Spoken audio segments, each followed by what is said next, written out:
పాపలు అందరూ, మీకు ఈరోజు నేను కథ చెప్పే టైం అయింది. మీకు ఈరోజు ఆవు పులి కథ చెప్తాను నేను. అనగనగా ఒక ఊరిలో ఒక రైతు ఉండేవాడు. అతని దగ్గర చాలా ఆవులు ఉండేవి. రోజు ఆవుల కాపలా వాడు అడవికి తీసుకుపోయేవాడు ఆవులను.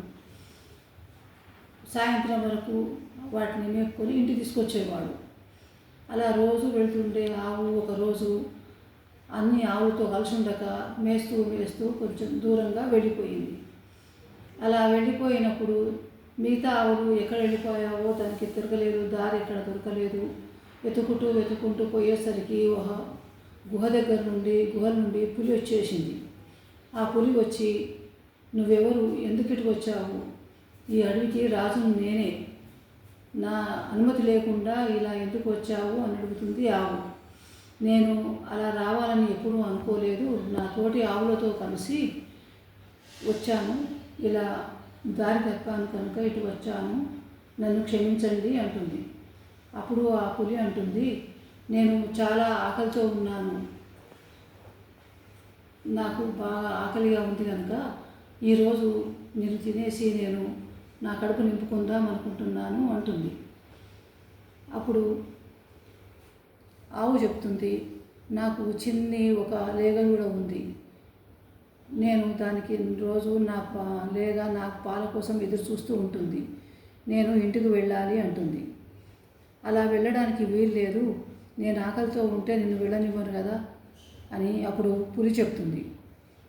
లేదు, నా మాట నమ్మండి, నేను నా చిన్ని లేగకు పాలు ఇచ్చేసి అన్ని దానికి బుద్ధులు చెప్పి వస్తాను, తప్పకుండా వస్తాను, నా మాట నమ్మండి అంటుంది ఆవు. సరే, అలాగే అయితే నీ మీద నమ్మకంతో నేను పంపిస్తున్నాను, వెళ్ళి తప్పక రావాలి అంటుంది పులి. సరే, అలాగే వస్తానని వెళుతుంది.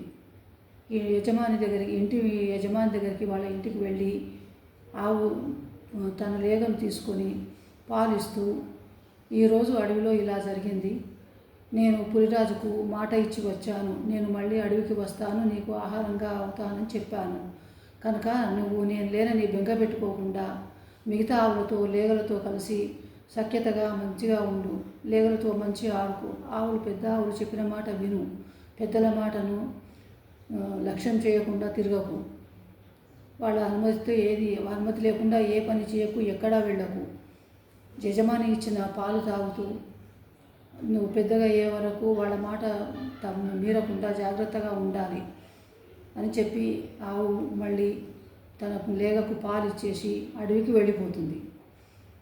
అడవికి వెళ్ళిపోయాక పులిరాజు ఆవు కోసం ఎదురు చూస్తూ కూర్చొని, ఆవు రాగానే ఈరోజు నాకు కడుపు నిండా ఆహారం దొరికింది, భలే విందు దొరికింది అనుకుంటూ ఆవును తినడానికని వస్తుంది.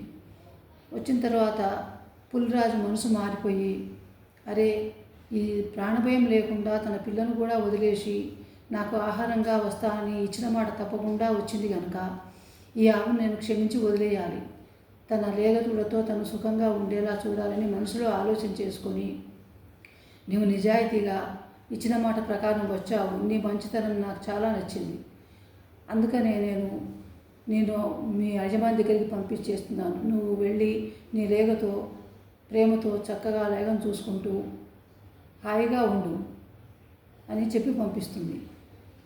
నన్ను క్షమించి నువ్వు నా ఆహారంగా తీసుకోకుండా నా లేగతో నేను కలిసి జీవించడానికి నాకు వరమిచ్చావు కనుక నీకు జన్మశాంతం రుణపడి ఉంటాను అని ఆ పులికి కృతజ్ఞతలు చెప్పి ఆవు ఇంటికి వెళ్ళి తన లేగతో సుఖంగా ఉంటుంది. అవునా?